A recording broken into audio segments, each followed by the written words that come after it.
Ibrahim Traoré disappeared for 3 days. When he returned, Burkina Faso's gold industry would never be the same again. The official statement claimed the 37-year-old president was conducting a routine inspection of military outposts along the northern border. But why did he leave with only 2 trusted guards instead of his usual security detail? And why did his convoy turn south, not north, after leaving the capital? The mystery deepened when satellite imagery showed his vehicles stopped at a remote village that didn't appear on any official maps. What could possibly draw Africa's youngest head of state to an isolated settlement far from the spotlight of international politics? The answer would forever change not just Burkina Faso's future, but potentially the economic model for resource-rich African nations across the continent. It began with a rumor, barely more than a whisper among the elders in Ouagadougou's traditional quarter. A rumor about a man who still practiced the ancient ways of gold purification, techniques that predated European colonization by centuries.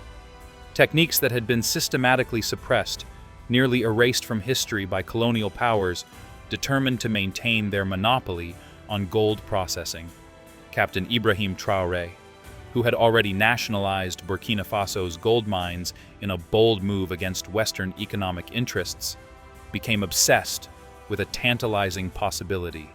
What if the traditional knowledge of his ancestors could be combined with modern methods to create a uniquely African approach to gold refinement? What if Burkina Faso could not only mine its own gold, but also process it completely independently of Western technology and expertise? The intelligence came from an unexpected source. An elderly cleaning woman at the presidential palace who heard Traoré lamenting that Western refineries still controlled the final processing of Burkina Faso's gold. "My son has failed," he had said quietly, believing himself alone. "We have the mines, but not the knowledge." "There is one who remembers the old ways," the woman had said, startling Traoré. "My uncle's grandfather taught him. He lives where the 3 baobabs meet the rising sun." It took presidential researchers 2 weeks to decode this cryptic direction and locate the remote village of Goundourou. Another week passed before Traoré made the decision to go personally against all security protocols. Some secrets, he reasoned, were too valuable to entrust to intermediaries. The journey was arduous. After 6 hours on increasingly rough roads, the presidential land cruisers could go no further. Traoré and his 2 most trusted guards continued on foot, guided only by hand-drawn maps and the position of the stars. By midnight, exhaustion nearly forced them to make camp, but the faint glow of fires on the horizon urged them forward. They reached Goundourou just before dawn. The village was smaller than expected, perhaps 30 huts arranged in a semicircle around a central clearing. 3 massive baobab trees stood like ancient sentinels on the eastern edge, their massive trunks silhouetted against the lightening sky. The villagers were already awake, as if expecting visitors. No one seemed surprised or particularly impressed by the arrival of the nation's leader. An elderly woman stepped forward, her face deeply lined with age, but her eyes sharp and evaluating. "You seek Moussa Diabaté," she said. It wasn't a question. Traoré nodded. "I'm told he remembers the old ways of gold." The woman studied him for a long moment. "Many come seeking such knowledge, for profit, for power." Her gaze hardened. "Why should Moussa share his ancestors' wisdom with you?" It was the moment that would define everything that followed. Traoré dismissed his guards with a gesture and sank to one knee before the elder. The president of Burkina Faso, humbling himself before the authority of tradition. "I come not for myself," he said quietly. "I come for our children, who deserve to benefit from the riches of their own soil. I come for our ancestors, whose knowledge has been stolen and suppressed. I come because what was taken from us can be reclaimed." The woman's expression didn't change, but she turned and walked toward a small hut set apart from the others. "Come," she said. "Moussa will judge your heart." What happened during the next 3 days remains largely unknown. The villagers have maintained their silence. Traoré himself has spoken of it only in the most general terms. But certain facts are clear. For 72 hours, the president of Burkina Faso received intensive instruction from Moussa Diabaté, believed to be over 90 years old and the last living master of pre-colonial gold purification techniques. On the third day, smoke was seen rising from behind Moussa's hut, thick, yellow-tinged smoke that lingered in the still air. By sunset, Ibrahim Traoré emerged, carrying a small cloth package. Whatever it contained, he guarded it personally all the way back to Ouagadougou. 2 weeks later, Traoré made his stunning announcement. Burkina Faso would not merely open its first gold refinery, as previously planned, but would implement a unique hybrid system combining modern equipment with traditional African methods. These techniques, he claimed, would yield higher purity levels while using 40% less energy and producing 60% less toxic waste than Western refinement processes. International experts scoffed. Metallurgists from Switzerland and South Africa publicly stated that such claims were technologically impossible and romanticized fantasy. The World Gold Council requested verification from independent assessors, a request Traoré promptly denied, citing proprietary national technology. But then, the first results came in. Gold bars produced by Burkina Faso's new refinery tested at 99.98% purity, exceeding the global industry standard. Energy consumption was indeed dramatically lower than comparable facilities, though not quite the 40% Traoré had claimed. Most shocking to international observers was the minimal environmental impact. The traditional components of the process used organic compounds that neutralized many of the toxic byproducts. Western mining corporations and refineries immediately dispatched representatives to Ouagadougou, offering partnerships, technology exchanges, and substantial investments. They were all politely declined. "What we have reclaimed cannot be bought," Traoré stated in a televised address. "The knowledge of our ancestors belongs to the people of Africa, not to shareholders in Europe and America." The real impact became clear 6 months later, when Mali and Niger, Burkina Faso's partners in the Alliance of Sahel States, announced they would be implementing the same refining technology. Ghana and Tanzania expressed interest soon after. For the first time, African nations could control the entire gold production chain, from extraction to final processing. The global gold market felt the tremors. Pricing structures that had stood for decades began to shift. Western refineries that had enjoyed unchallenged dominance found themselves competing with a new model they couldn't replicate because its central components remained closely guarded secrets. But the most remarkable aspect of this revolution wasn't economic. It was cultural. Pride swept through Burkina Faso as citizens realized their indigenous knowledge, long dismissed as primitive by colonial powers, was proving superior to Western technologies developed over centuries. School curricula were revised to include modules on traditional sciences. University research programs began systematically documenting other pre-colonial technologies that might have modern applications. The elderly cleaning woman who had first mentioned Moussa Diabaté was honored in a national ceremony. She revealed that her family had been guardians of the secret for generations, waiting for the right leader to share it with. "We knew the knowledge must survive," she said, "but also that it could be dangerous in the wrong hands. We waited for someone who would use it for the people, not for power." As for Moussa Diabaté, he declined all public recognition. When journalists eventually tracked down Gunduru village, they found it deserted. Local authorities claimed it had been abandoned for decades. The 3 baobab trees mentioned in the story could not be located. This led to inevitable speculation. Had Moussa Diabaté ever existed? Was the entire story a clever cover for technology actually developed in Russia or China? Some Western analysts suggested the traditional techniques narrative was merely propaganda designed to fuel African nationalism. Traoré himself never wavered from his account, though he added intriguing details over time. In a rare 2026 interview, he mentioned that Moussa had shown him ancient cave drawings depicting the refining process, drawings that predated European contact by at least 500 years. He also claimed that similar knowledge existed for other minerals abundant in Africa, hinting at further technological revelations to come. The Western press largely framed the story through a lens of skepticism. Major financial publications questioned whether the reported efficiency gains were sustainable. Some suggested the whole narrative was carefully crafted propaganda designed to justify resource nationalization. Others hinted at Chinese or Russian involvement, unwilling to accept that the innovation had truly come from within Africa. As for Moussa Diabaté, he declined all public recognition.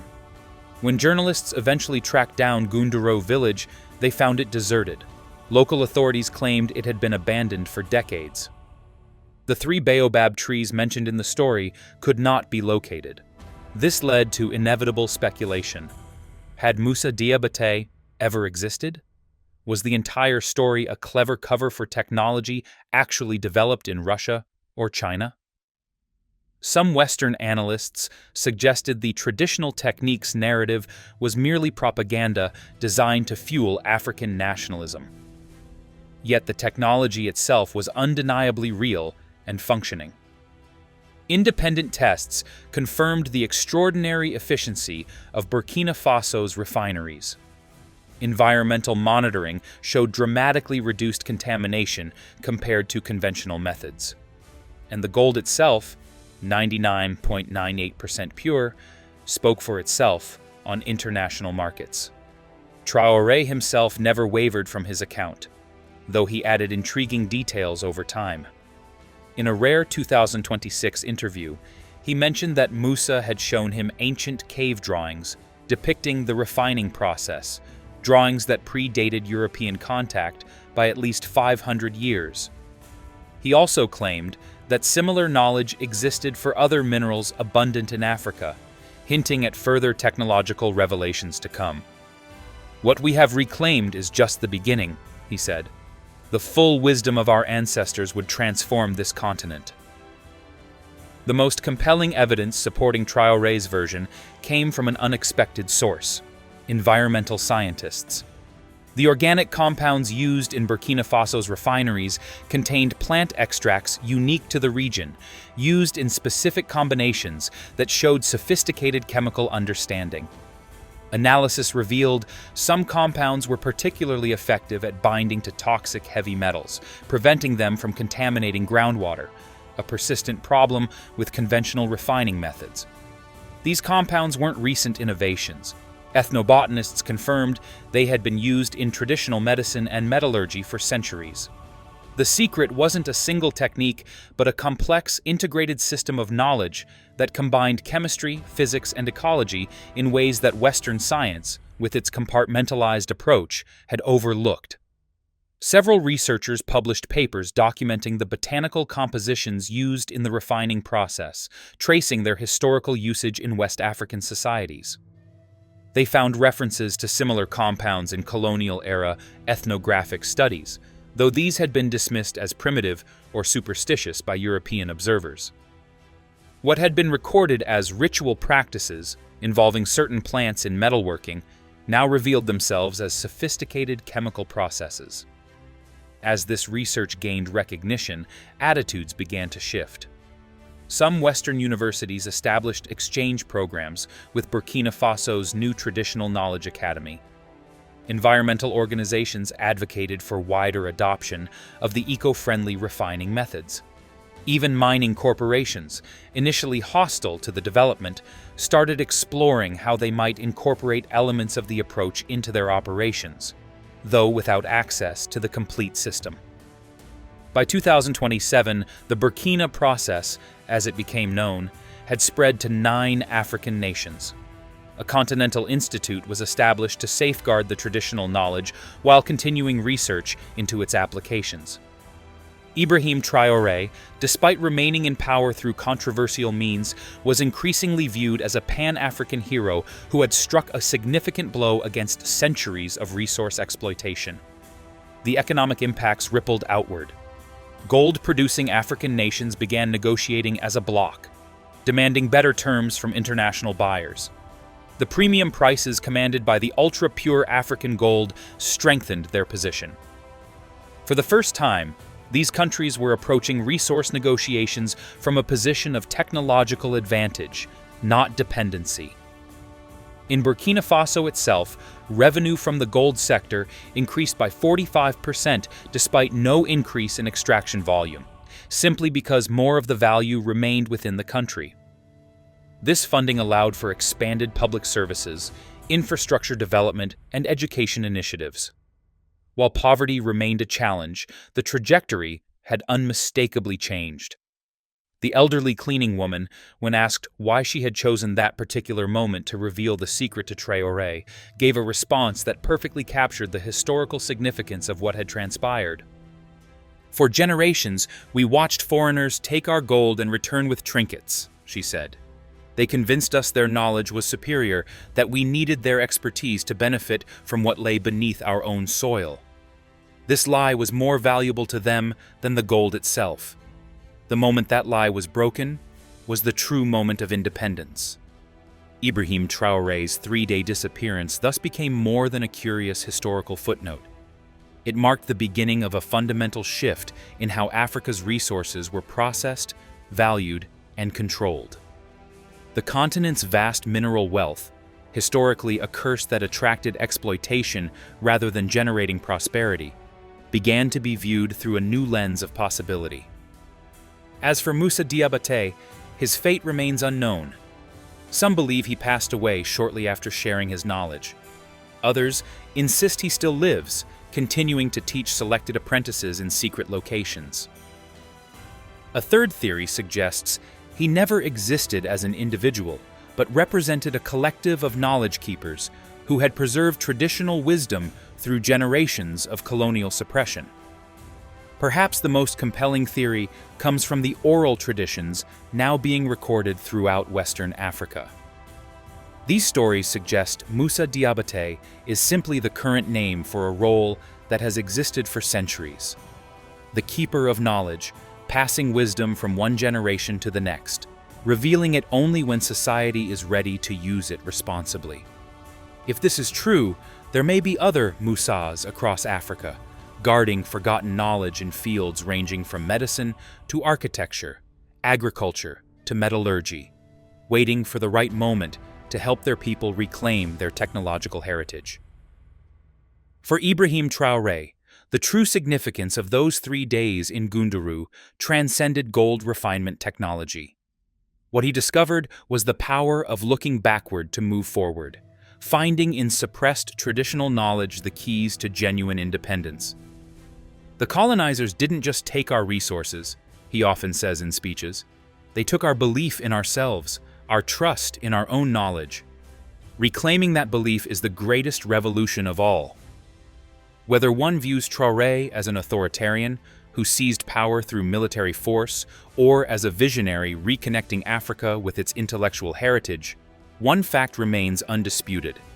The economic model he pioneered has permanently altered how the continent manages its natural resources. And it all began with a secret meeting between a young president and an old goldsmith, under 3 baobab trees in a village that may or may not have existed.